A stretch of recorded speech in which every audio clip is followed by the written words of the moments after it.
Some souls arrive bearing a gift and a curse. They see too clearly what others deliberately choose to ignore. No words need to be spoken, no concrete proof required. They simply times feel times the raw truth, hidden beneath layers of perfectly constructed social masks. And strangely, the moment they inadvertently brush against that truth, the air around them instantly shifts. A fragile peace shatters. Those playing roles of happiness or stability suddenly become agitated, defensive, and even turn to attack them. It's not because these seers hold ill will, not because they wish to expose or wound anyone. Rather, their mere presence inadvertently becomes a stark mirror, reflecting the shadowed corners, the hidden fears, and the desperate lies others strive to conceal. Now, try to place yourself within that very solitude. What happens when your intuition screams, "Something is wrong," yet the whole world around you choruses that you are too sensitive? When you are the only one awake in a collective dream, and therefore you become the outcast. This, then, is the crux of the tragedy, named perception. For the danger lies not in times seeing times the truth, but in not yet knowing how to shield yourself from the fierce backlash of those who deny it.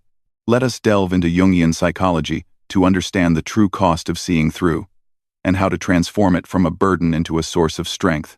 1. When you see too much but cannot process it. There is a paradox that almost everyone with strong intuition eventually encounters. Seeing too much is not always a blessing. Sometimes, the very ability to see through social masks makes you more vulnerable than the average person. Have you ever noticed that you can perceive what others try to avoid, yet the truth feels so heavy that you have no idea what to do with it? It is like hearing an echo in a room where everyone insists there is complete silence. When you see too much, the world does not necessarily become wider, sometimes it simply becomes louder. There are 3 paradoxes in everyday life that illustrate this psychological principle clearly. First, you recognize someone's true emotions long before they recognize them themselves. You see someone pretending to be fine, trying to smile, while their eyes hold an unmistakable trace of sorrow. Everyone else believes they are strong. Only you can see they are collapsing inside. Second, you sense a fracture in a relationship, a friend group, or a workplace environment. And months later, everything unfolds exactly as you felt. But in that moment, you are labeled negative, overthinking, or exaggerating the problem. Third, you look at someone and immediately sense what they are avoiding. Yet when you speak it out loud, they react defensively, as if you are the one creating the discomfort. These 3 paradoxes are the language of intuition that has not yet been integrated, you see. But you do not yet know how to bring what you see safely into your life. Carl Jung called this the state of being pulled by the transcendent function without knowing how to integrate it into the ego. He once wrote, "One does not become enlightened by imagining figures of light, but by making the darkness conscious." The issue is not that you see too much. The issue is that you do not yet know how to turn what you see into a balanced part of your life. When clarity comes without the foundation to hold it, awareness becomes a burden instead of wisdom. In the history of psychology, Jung viewed the tragedy of the philosopher Nietzsche as an archetypal example, a mind that saw everything: morality, religion, society, the nature of humanity. But because he saw far too clearly, and no one could accompany him into that depth, Nietzsche became isolated. He saw the truth, but that truth was never transformed into personal meaning. Instead of integration, he was consumed by the blinding brilliance of his own insight. Jung observed this and concluded that when a mind sees farther than what the world is ready to receive, it turns itself into a battlefield between intuition and the ego. The psychological mechanism behind this phenomenon is simple when translated into everyday language. When you perceive something too sharply, such as another person's pretense, the fracture in a relationship, or someone's self-destructive pattern, your brain cannot unsee it. But because you lack the tools to transform this insight into safe action, it remains raw and unprocessed. Imagine holding a sharp stone without knowing where to place it. Eventually, the only thing you can do is hold on and let it cut into your own hand. If you grew up in American culture, you may remember an image like this. Clarice Starling, in The Silence of the Lambs. No one saw the killer the way she did, but her ability to look into another's darkness forced her to confront the echoes within herself. She was not wrong for seeing, but she was nearly crushed by the weight of it. because no one taught her how to bring that intuition back into her own inner life safely. Clarice is the archetype of someone who sees too much, but has not yet learned to process it, and that is exactly where tragedy begins. In everyday life, this leads to three major outcomes. In communication, you are easily labeled too sensitive for pointing out something others deliberately ignore. You sense discomfort in someone's eyes, yet they deny it, leaving you doubting yourself. In creativity and learning, you gain insight extremely quickly, but you also get stuck because you do not know where to begin. You see the whole picture so clearly that the steps become blurry. In relationships, you detect the signs of rupture long before the other person admits it, and when you speak up, they see you as the problem, rather than the one who perceived it early. When we look at ourselves through these principles, a natural question emerges. How do we turn deep perception into maturity instead of burden? Jung's answer is that you must learn to set down what you see. When intuition comes, write it down, observe it, let it settle, rather than reacting immediately. You are not obligated to speak every truth you perceive. Many insights are meant to be held privately so you can understand yourself before you share them with someone else. When you begin to integrate, you will realize that seeing more does not mean carrying more. Seeing is only the first step. Keeping your inner peace while seeing that is wisdom. And if there is one essential truth to name here, it is that seeing too much does not make you special. It becomes true wisdom only when you know how to bring what you perceive back into life gently. The truth does not harm you. What exhausts you is not knowing how to hold it. Awakening is not about seeing less, but about seeing with maturity. When that happens, what you perceive stops being a burden and becomes the path that leads you deeper into yourself. 2. When the truth you see contradicts what people want to believe. Every group of people, whether a family, a company, or a small community, holds certain things they silently agree are fine, even when they are not fine at all. These unspoken matters act like a thin layer of paint covering a wall already cracking underneath. And the one who sees the truth, the one who notices the fracture before anyone else, becomes the person who accidentally makes that paint peel away. You do nothing, yet your gaze alone is enough to make others feel something is being threatened. In life, this happens more often than you might think. In a family, everyone knows someone is slowly falling apart, but no one says it because saying it out loud means admitting something they are not ready to face. You are the only one who speaks, and the atmosphere instantly tightens, as if you were the one causing trouble. At work, you sense instability in a project before anyone else, but when you share it, others see it as negativity. In friendships, you notice the pain behind someone's forced smile, but when you bring it up, they reject it at all costs. The strange thing is, you are not wrong. You simply stepped out of the group's unconscious agreement. Carl Jung once wrote, "The greatest threat to the group is always the one who sees too much." It is not that you threaten the safety of the collective, it is that you touch the belief they are relying on to maintain the illusion of stability. When you see what they do not want to see, they feel as if you have pulled back a curtain they are desperately trying to hold shut. Perhaps you have also encountered this image in stories that made the entire world stop and listen. Erin Brockovich, the woman who saw clearly what an entire community wanted to deny. No one wanted to believe the water they used every day was toxic. No one wanted to believe their sense of stability was temporary. And precisely because she saw that truth, she became the source of discomfort, even though she did nothing except acknowledge reality. Erin is proof that a single person only needs to look in the right direction to move against an entire collective looking away. When you piece all this together, a core insight becomes unmistakably clear. People do not reject truth because it is difficult to understand. They reject it because it cracks the story they cling to in order to keep living as they are. These unconscious agreements are the thin blanket society uses to keep each other warm. But if you look through that blanket and say, "It's cold here," they react as if you are pulling it away from them. Explained in the simplest way, every group has shared blind spots, and those blind spots help maintain harmony, prevent conflict, and preserve a sense of safety for everyone involved. But when you perceive what lies within that blind spot, unfairness, pretense, collapse, you become the one who disrupts their silent consensus. You do not intend to, but the truth you see contradicts what they need to believe. This creates a very particular kind of isolation, not because you are pushed out of the group, but because you are seeing on a level the group is not equipped to operate on. Jung called this the curse of consciousness. Consciousness cannot be shared with those who do not possess it.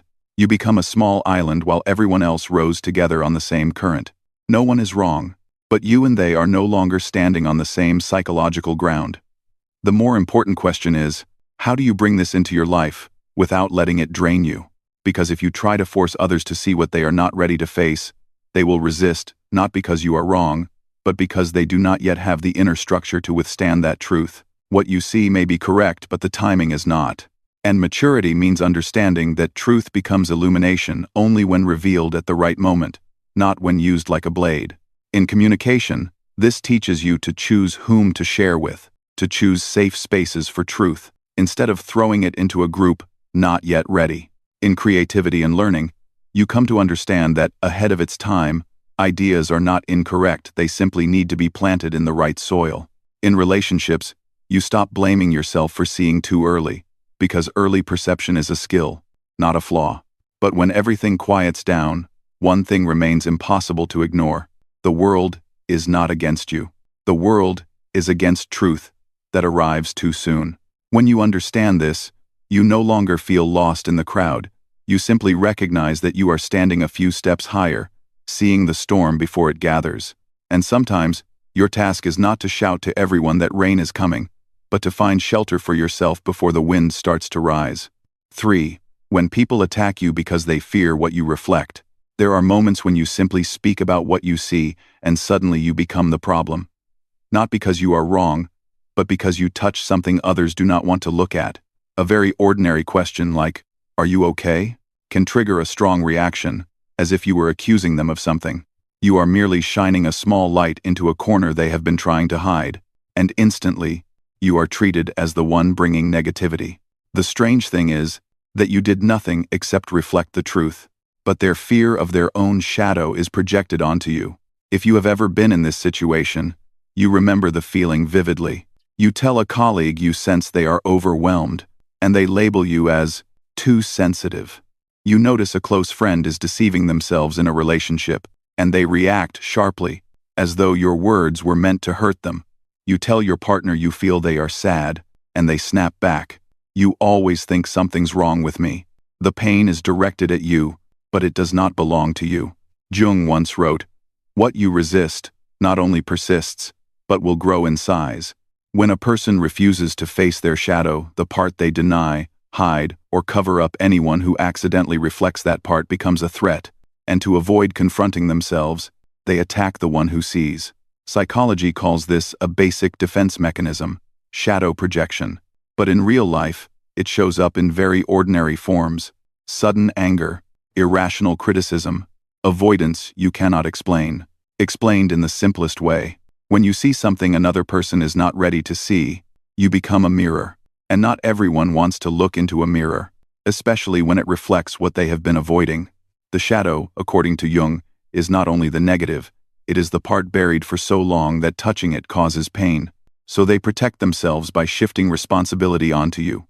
You become the problem not because you are wrong, but because you are looking in the right place.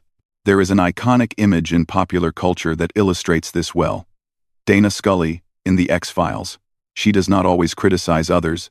Sometimes, she merely asks a question, or reflects something obvious that everyone else avoids.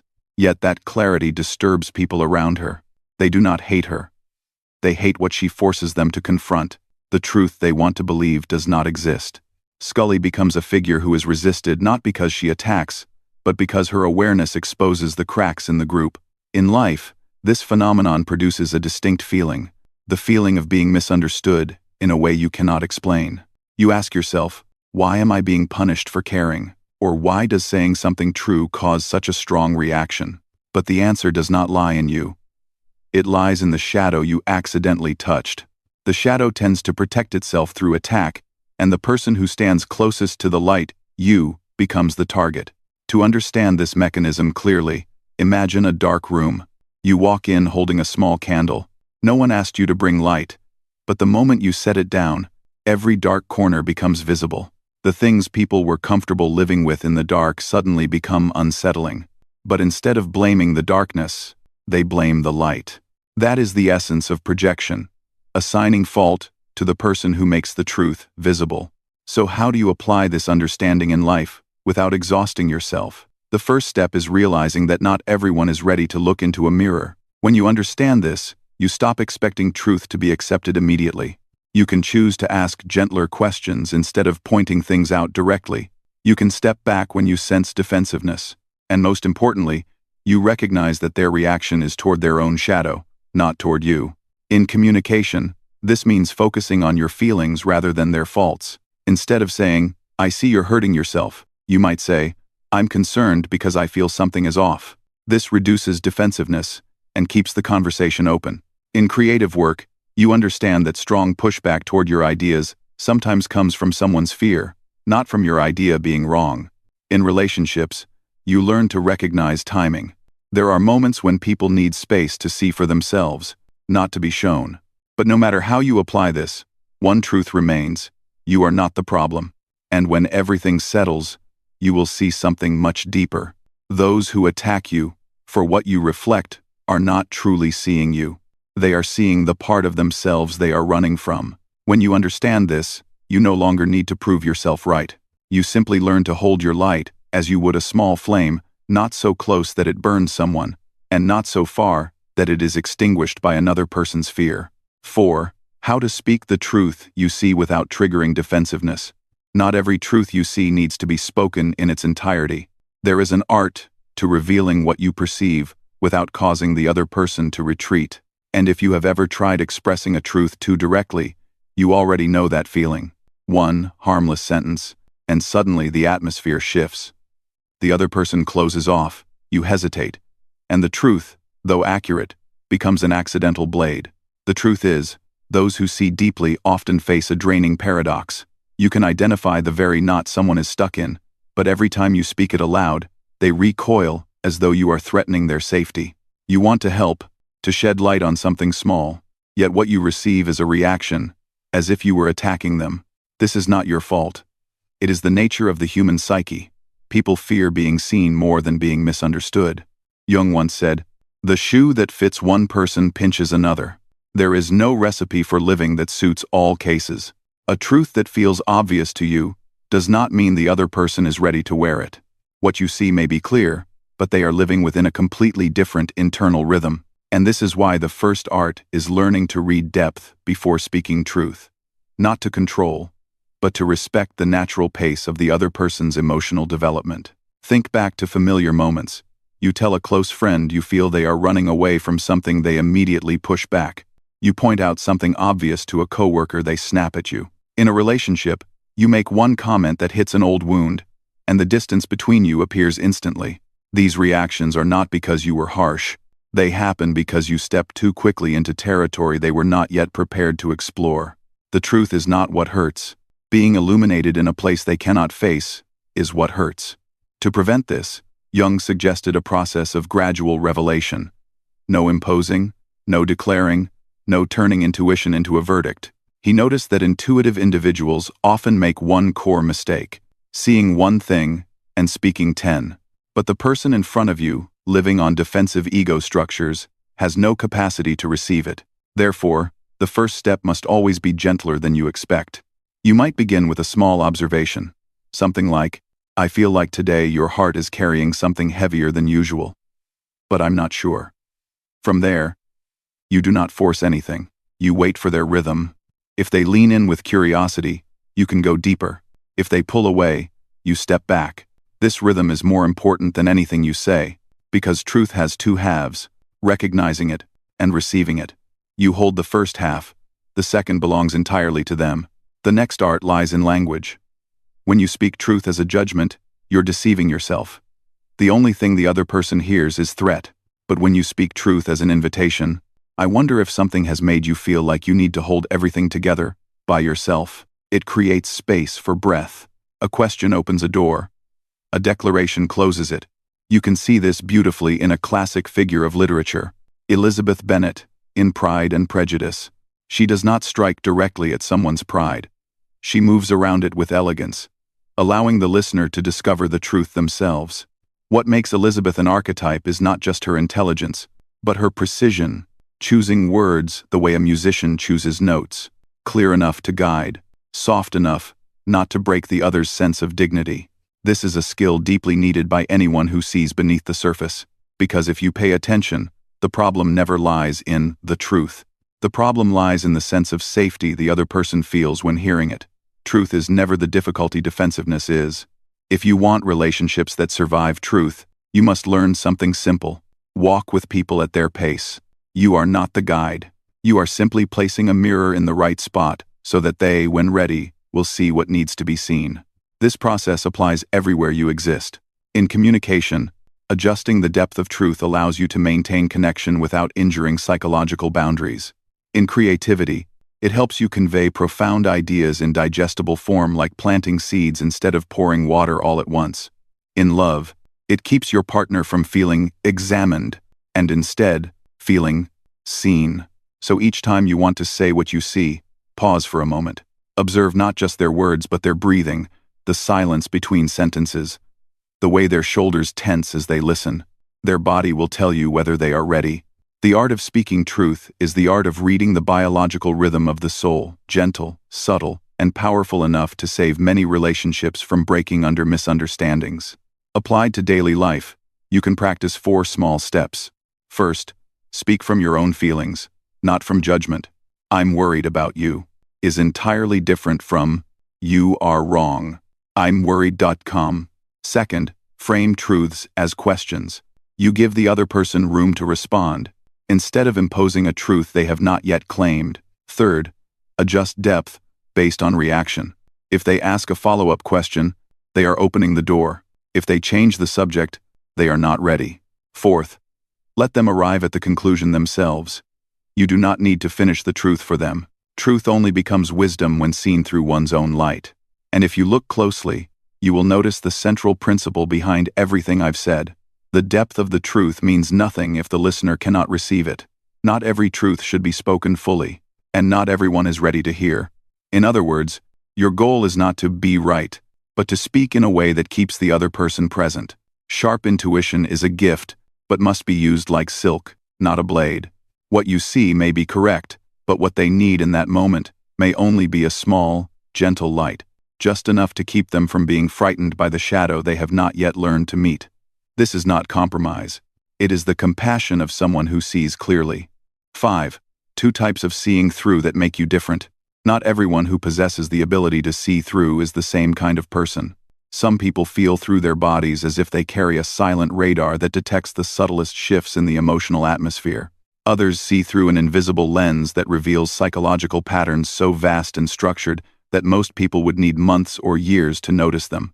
Both types are rare, and rare in completely different ways. Think back for a moment. Has there ever been a time you walked into a room and instantly knew something was wrong, even though everyone else was smiling?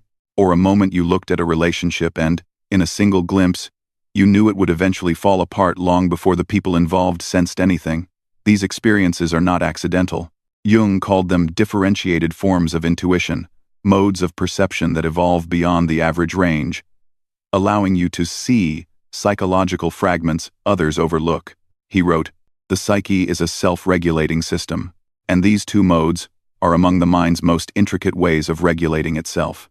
The first type is intuitive feeling, where the body becomes a finely tuned antenna for emotion. People in this group do not wait for explanations before understanding what is happening. They feel it first. A slightly restrained breath, a smile that does not reach the eyes, a nod, a fraction too late, any of these can make their body whisper, something is off. Sometimes they feel exhausted without knowing why, only to realize later that they were carrying someone else's sadness, tension, or emotional pressure. Jung described them as the early warning systems of psychological reality. The challenge is that deep sensitivity does not equal clear differentiation. Because they absorb so much, they often cannot distinguish between what belongs to them and what they have unconsciously taken in.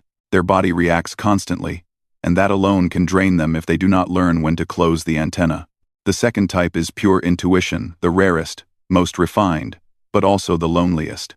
These individuals do not feel in scattered signals.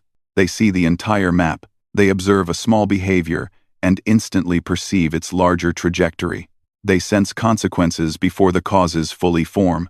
And their greatest difficulty is not in seeing, but in communicating. Many admit, "I know this is true, but I cannot explain it." This is not a lack of logic. It is because their intuition moves far faster than logic. Jung wrote, "Intuition is perception via the unconscious," meaning they see through the deeper layers of the psyche, where information connects not linearly, but through subtle relationships invisible to most people. If you pay attention, everyday examples make this clearer.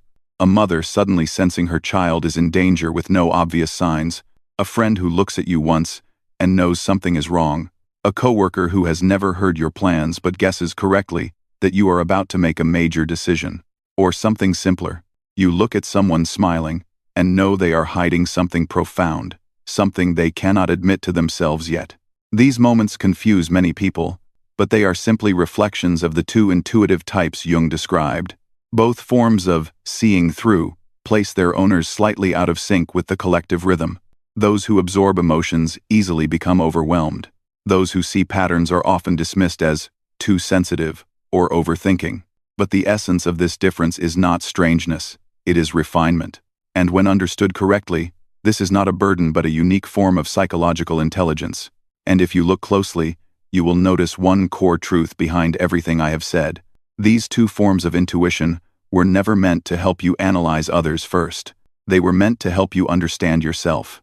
If you do not know which type you belong to, you will mistake your ability for chaos. If you cannot hear what your body is telling you, you will feel exhausted without knowing why.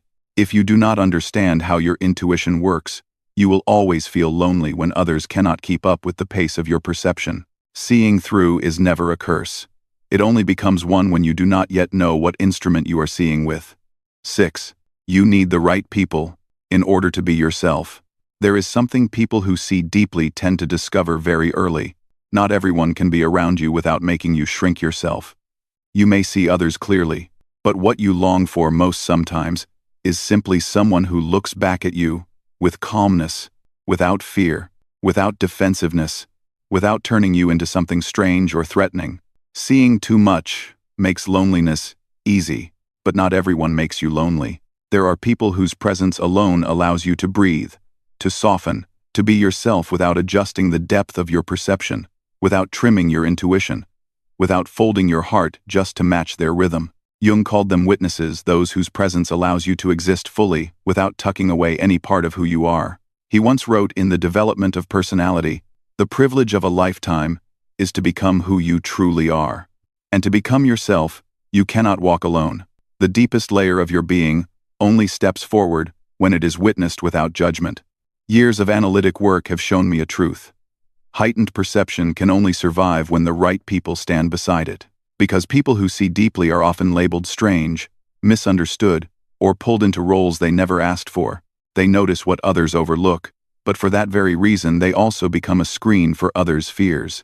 In such environments, they are easily wounded, and so they shrink, self-isolate, or attempt to live as a lighter version of themselves, just to avoid making anyone uncomfortable. But that comes with a painful cost. When you must compress yourself to fit the world, you slowly lose the most profound part of who you are. Jung never encouraged isolation as a long-term state. He understood that the psyche grows through the right relationships. He identified 3 kinds of people that a deeply perceptive individual must meet, not to survive, but to flourish. The first group, individual peers, those who share a similar psychological structure. These encounters cannot be manufactured. They happen as an instant recognition.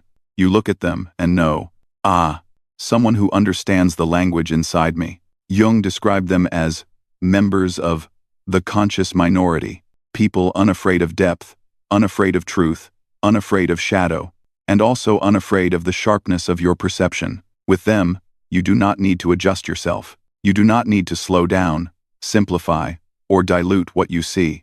You can speak at the true rhythm of your mind. These connections are powerful, rare, and vital, because they remind you, you are not the only one who sees the world this way. The second group, those walking the path of individuation, people who know how to work with themselves. They may not possess intuition as strong as yours, but they understand the value of looking inward. They meditate, do therapy, read, reflect, and correct themselves. They have emotional discipline and inner honesty, and because they have already dared to see their own shadow, they are not afraid when you accidentally see it too. Jung once said something profoundly accurate about this group: those who have begun to understand themselves can bear being understood by others. These are the people who don't flinch when you share something deep.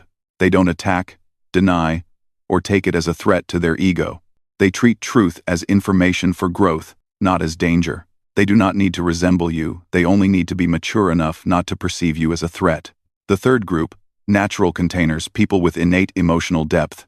You may have met someone like this. They don't talk much. They don't overanalyze. But they can hold you. They listen without being overwhelmed. They don't try to fix you. They are not afraid of complexity. They do not reject difficult truths. They have lived through enough hardship, loss, and collapse that their inner capacity has widened, allowing them to hold heavy things without collapsing. When you reveal something deep, they do not step back. They stay. And their staying is enough to make you feel safe. These people are rare, but incredibly important. They do not possess heightened perception, but they possess a large enough heart to resonate with you without being overtaken by you. When you enter the right relationship, whether romantic, platonic, or a brief but meaningful encounter, you realize something unmistakable. You do not need to dim yourself to make someone else comfortable. You do not need to shrink your sensitivity to fit their emotional bandwidth. You do not need to adjust the depth of your intuition so it doesn't unsettle them. You are allowed to be yourself, unfiltered, unsoftened, unapologetic. And this is the only environment in which heightened perception can grow in a healthy way. And if you pay close attention, you will see one essential truth behind everything I have said. You do not need many people. You only need the right ones. One individual peer, one person working on themselves, or one natural container. Just one of the three is enough to change the direction of your life, because once even a single person witnesses you correctly, the deepest part of who you are no longer has to live in the dark. 7. 2 dangerous traps you fall into when you think you know more. There is one thing people who see deeply often do not want to admit. The farther you see beyond others, the more easily you fall into traps you do not even realize you are walking into. Not traps from the outside world, but traps of the ego. And the striking part is this: these traps never appear for those without heightened perception. They only come for those who see too much, understand too quickly, and feel too deeply. Jung once warned, "Where wisdom reigns, there is no conflict between thinking and feeling. But when the ego interferes, perception that was once a gift becomes a source of blindness." Have you ever felt that certain things are painfully obvious to you while others keep struggling in their illusions? Or perhaps you've sighed to yourself, "No one really understands me." These thoughts seem harmless, but over time, they begin leading you into 2 traps, Jung observed with great clarity: the illusion of absolute correctness and the illusion that no one is worthy of you. These 2 traps look opposite, yet they come from the same root. You unknowingly place yourself outside the human circle to which you actually belong. The first trap, believing you hold absolute truth, it never arrives dramatically. It begins in very small moments when you see someone clearly lying to themselves, when you speak a truth others refuse to hear, when you predict something accurately after everyone told you that you were overreacting. Those little confirmations gradually make you believe. Maybe I really do see deeper than others. That may be true, but the next step is dangerous. Therefore, I must be more right than they are. And then, Jung's observation begins to unfold. The greater the emphasis on the conscious attitude, the more powerful becomes the unconscious. When you believe you are more enlightened than others, the shadow inside you grows stronger. You no longer simply perceive, you begin to preach. You no longer simply see, you begin to define. And from that moment, you are no longer discovering truth, you are trying to possess it. The truth may be correct, but the ego turns it into a weapon. And if you look closely, you will see the very clear signs. You start speaking with the tone of, "Let me explain this so you understand," even without meaning to.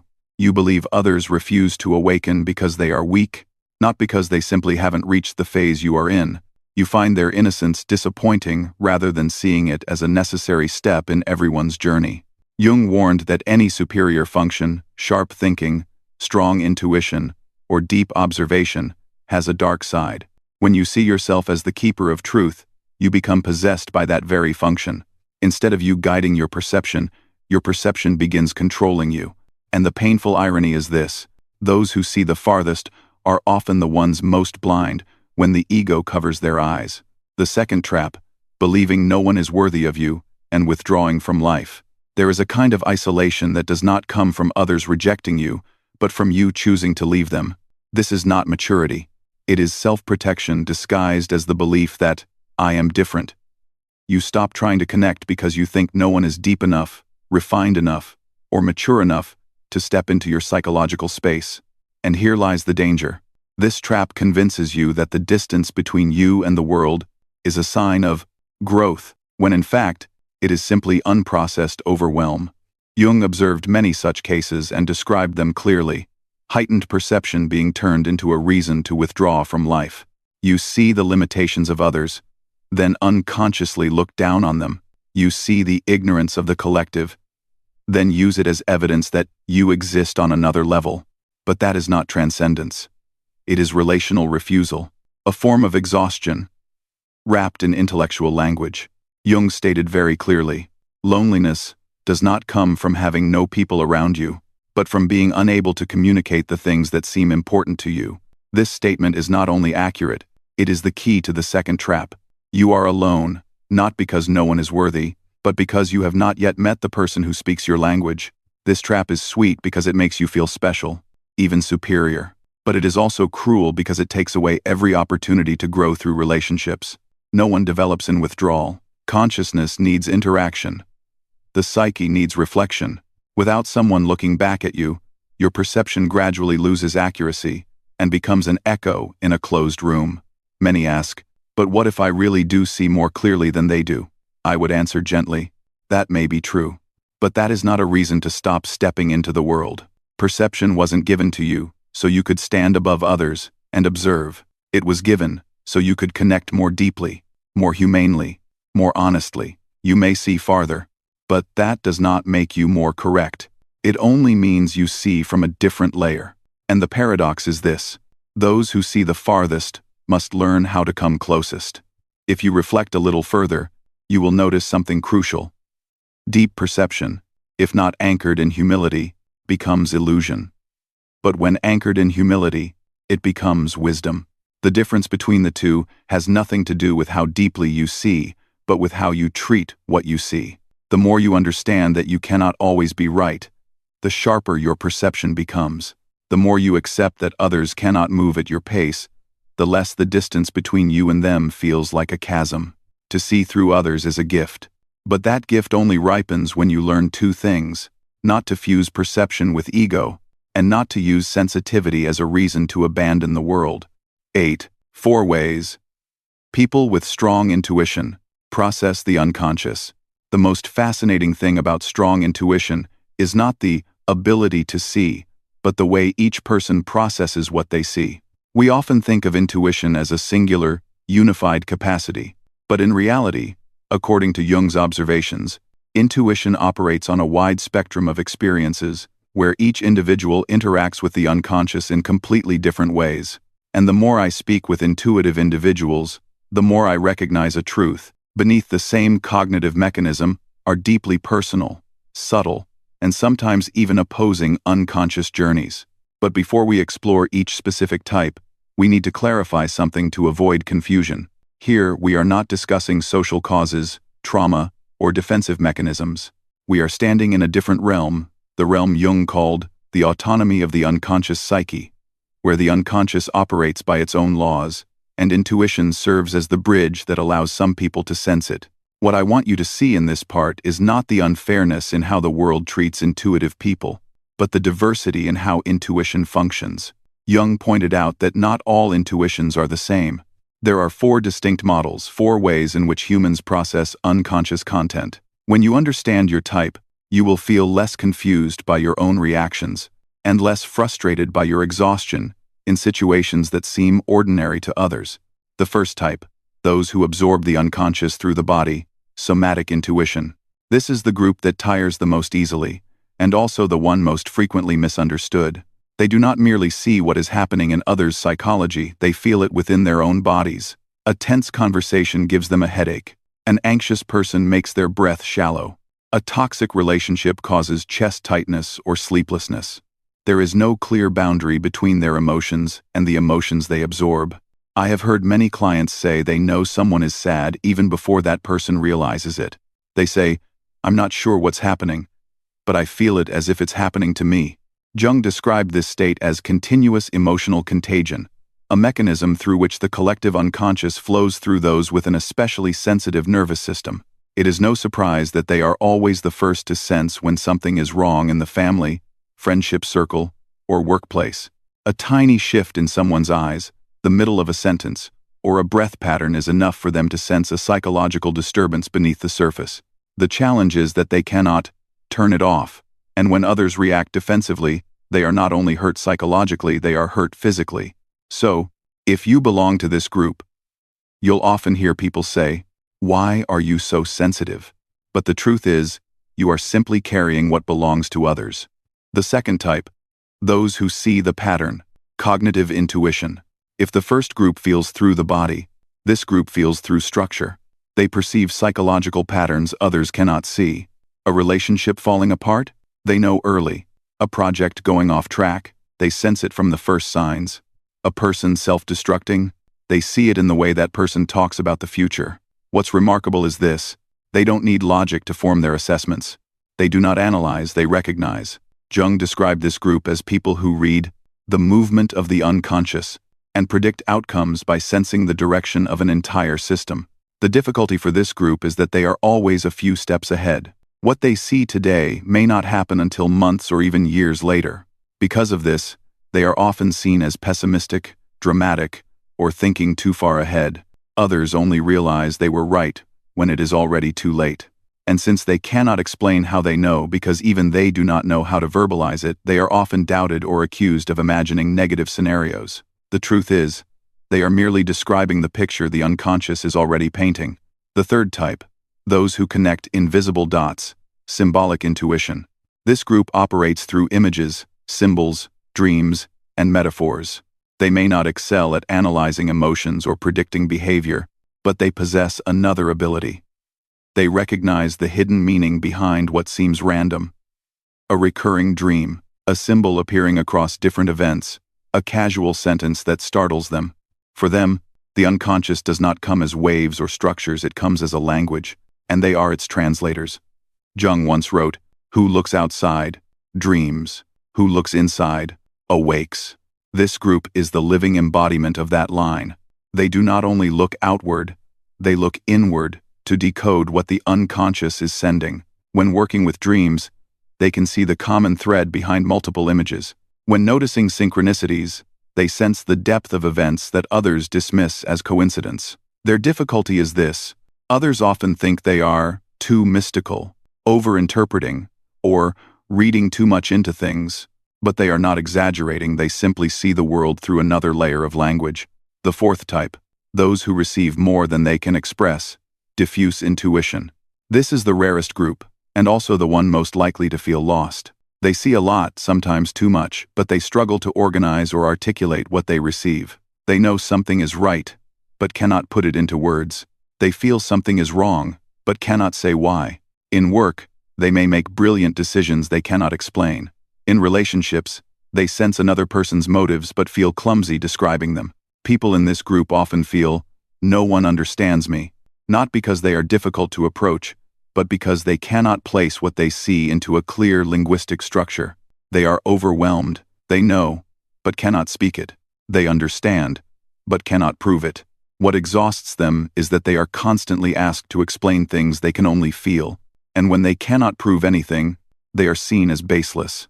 But in truth, they are not lacking foundations, they are lacking words. Without guidance or a supportive environment, they easily lose their psychological boundaries, not because they are weak, but because they take in too much. They know, but do not know why. They feel, but do not know from where. They receive information, but cannot organize it. This intuitive type needs a long process to learn how to categorize what belongs to them, what belongs to others, what is a pattern, and what is merely noise. But when they mature, they often become individuals of remarkable depth because they know how to move through the unconscious world naturally, in a way others take years to learn. If you look closely, you will see an intriguing point of intersection between the four types. Although each person processes the unconscious differently, they all must learn to coexist with what they perceive. None are exempt from loneliness, misunderstanding, overwhelm, or moments of self-doubt. But at the same time, they share a quiet strength. Once they understand their own mechanism, intuition stops being a burden. It becomes a language through which they read the world with a precision the rational mind cannot replace. And when you start recognizing where you fall among these four types, you will understand that intuition is not a gift to show off, but a tool that brings you closer to your true nature. 9. Why those who see clearly often become the mirror everyone fears looking into. When you see what others try to avoid, you unintentionally become the mirror they cannot face, not because you deliberately shine a light on them, not because you try to prove that you are more perceptive. It is simply your presence, the ability to notice what lies dormant beneath the surface that awakens the parts in them they have worked hard to suppress. Jung once wrote, "The most terrifying thing is to accept oneself completely." And this truth reveals the deeper nature of the loneliness that people who see clearly often carry. You know that feeling, don't you? When you walk into a room and, without anyone speaking, you sense the tension lying beneath the polite surface. When a friend smiles, yet you clearly see the sadness behind their eyes, and you know that the smile isn't for you, but a shield protecting them from what they refuse to admit.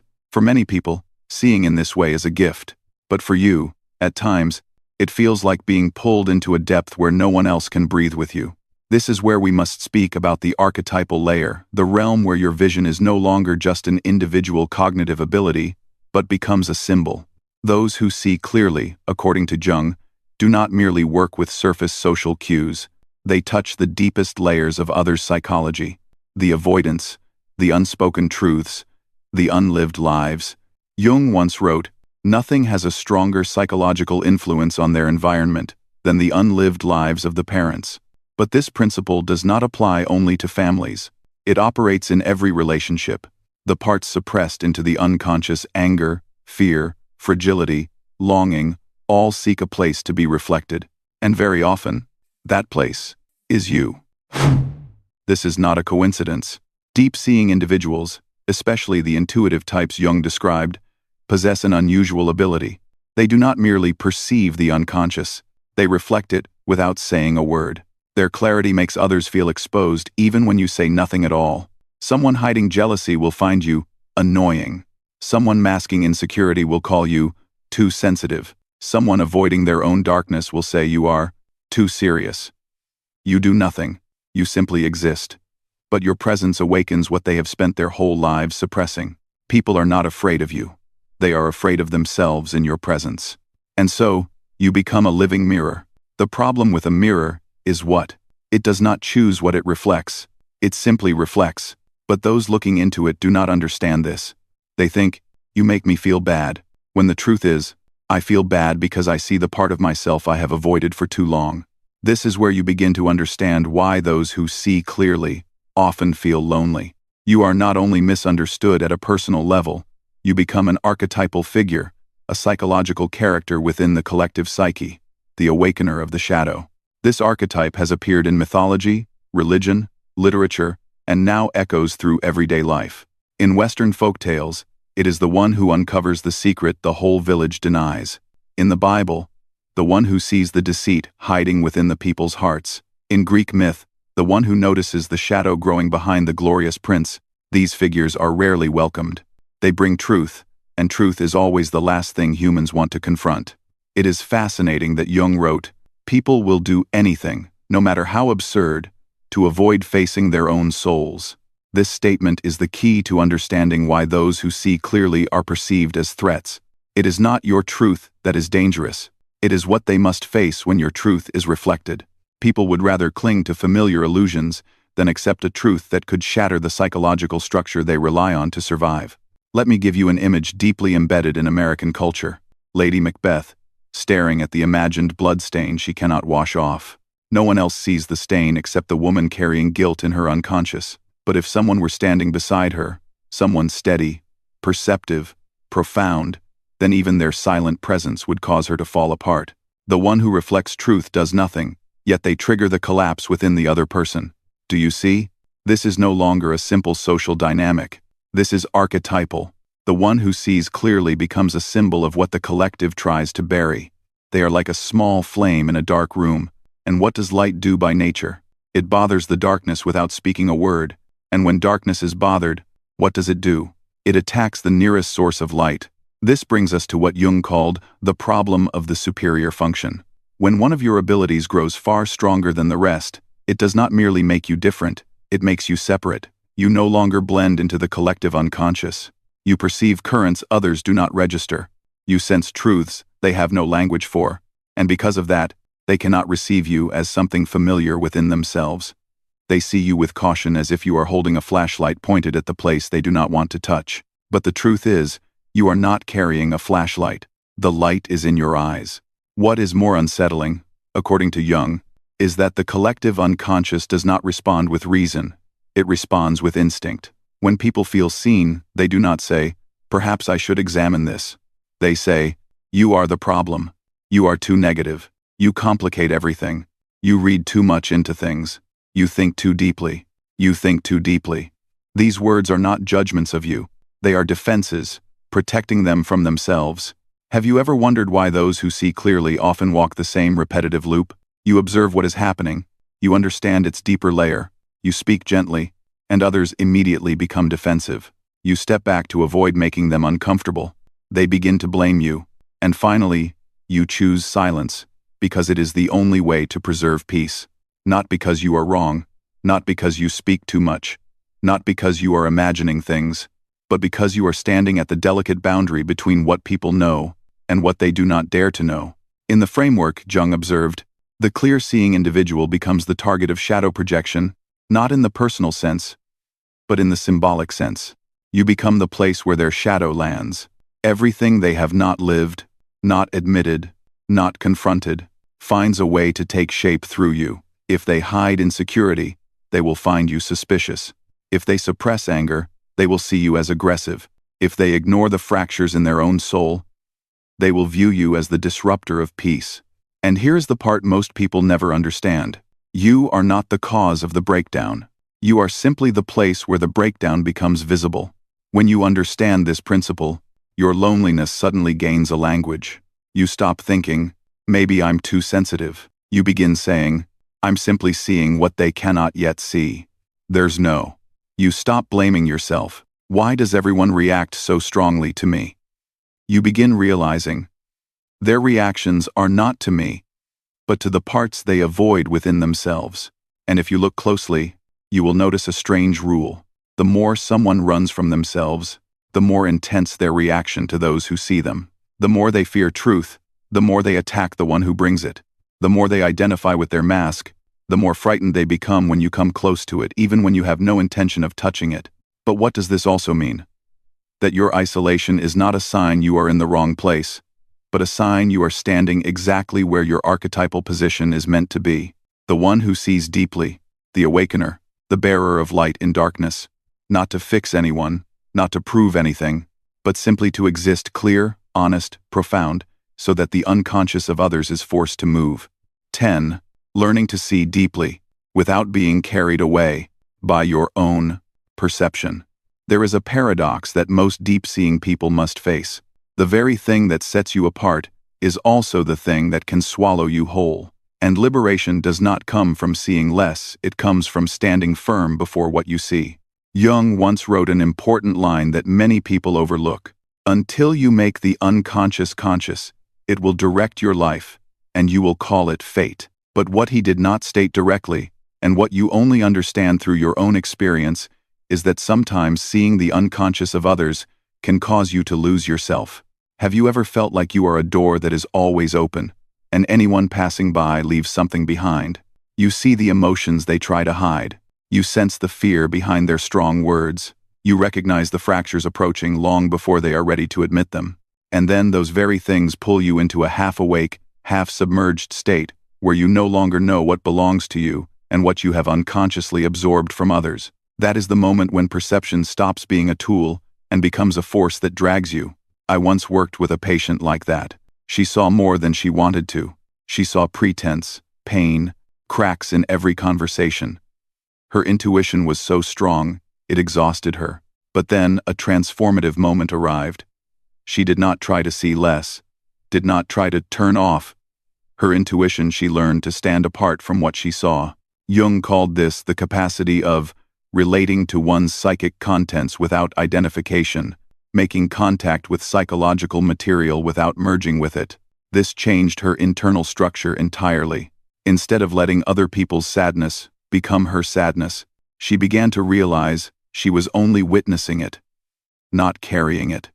Instead of predicting the endings in other people's lives and feeling powerless, she learned to maintain clarity, letting her intuition become a map rather than a burden. And most importantly, she realized she did not have to stand on the side of what she saw. She only needed to stand on the side of herself. When you see deeply, the greatest danger is not that others isolate you. The greatest danger is that you drown in the layers of the unconscious you encounter every day. You see their pain and unintentionally carry it as your own. You recognize conflicts that have not yet happened and begin to live as if they already have. You see their shadow and mistake it for your own. That is the moment when perception begins to control you instead of you controlling perception. If you look closely, you will notice that those who see deeply, yet remain calm, all share one trait.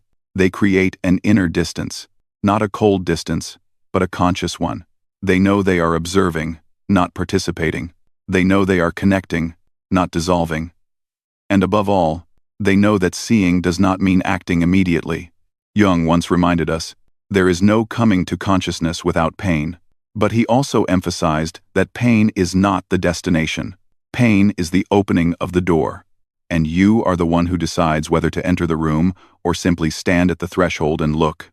Seeing deeply is a capacity, but standing firm before it is wisdom. Between the two lies a very thin line, and your journey is learning how to balance upon that line. 11. Those who see further always appear before society is ready. If you have ever felt that you arrived too early for this world, you are not mistaken. The history of consciousness has always moved with a very peculiar rhythm. Those who perceive something new tend to step onto the stage long before the audience understands what they are speaking about. Jung once wrote, "The creation of something new is not accomplished by the intellect, but by the play instinct, acting from inner necessity." Those who see further are not born to fit their era, they are born to open the next one. Do you recognize this in yourself? The sense that you are walking through a space others have not yet perceived, that you are speaking about things that only years later, people will begin to discuss. It is not that you are different, you are simply standing at the edge of the collective psychological map, where the old boundary ends and a new doorway of the unconscious begins to appear. Jung called such people forerunners of consciousness, those who open the path for the evolution of the human soul. In his clinical notes, Jung often mentioned the emergence of individuals whose perception far exceeded the capacity of the communities around them. They were not trying to appear special. In truth, their uniqueness was as natural as breath. Their consciousness touched horizons that the collective would need decades, even generations, to reach. And it is precisely this distance that creates the feeling of not belonging. A feeling many deep-seeing people carry like an unnamed scar. I want you to recall a moment in your life when you sensed a shift coming, but no one believed you. When you warned that something was not right, but everyone else preferred to maintain a peaceful surface. When you felt an unconscious wave beginning to move, but the collective was not yet awake enough to read it.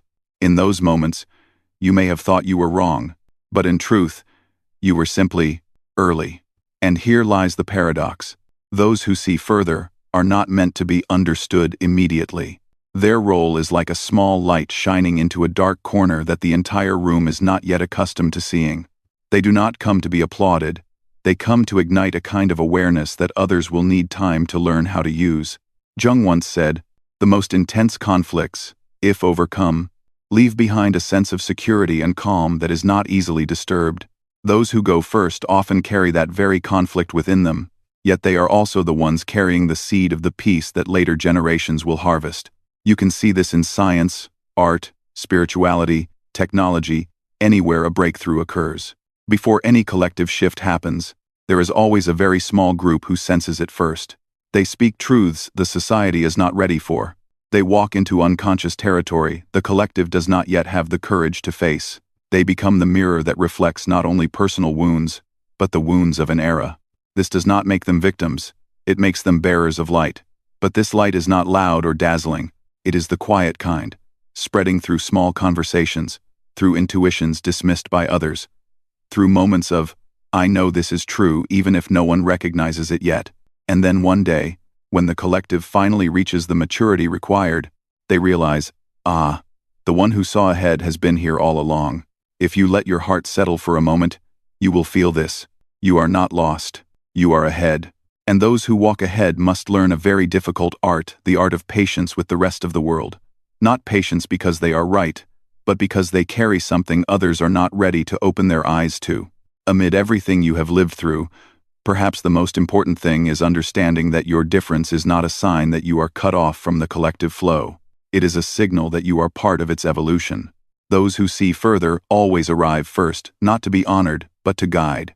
And if there is something you should carry with you after all the chapters that have passed, it is this awareness. You are not too early. You are simply stepping into the role that the collective consciousness is still slowly preparing itself to receive. When you have walked with me this far, perhaps you have realized that seeing what others cannot see has never been just an ability.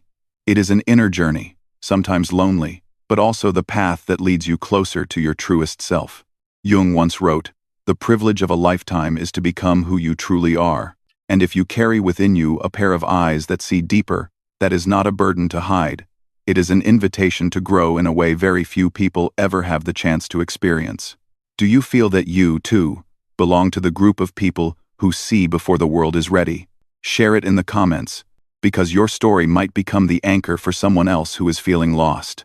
If this content resonates with you, please like, share, and subscribe so I can continue bringing you deeper conversations about Carl Jung and the journey of understanding yourself.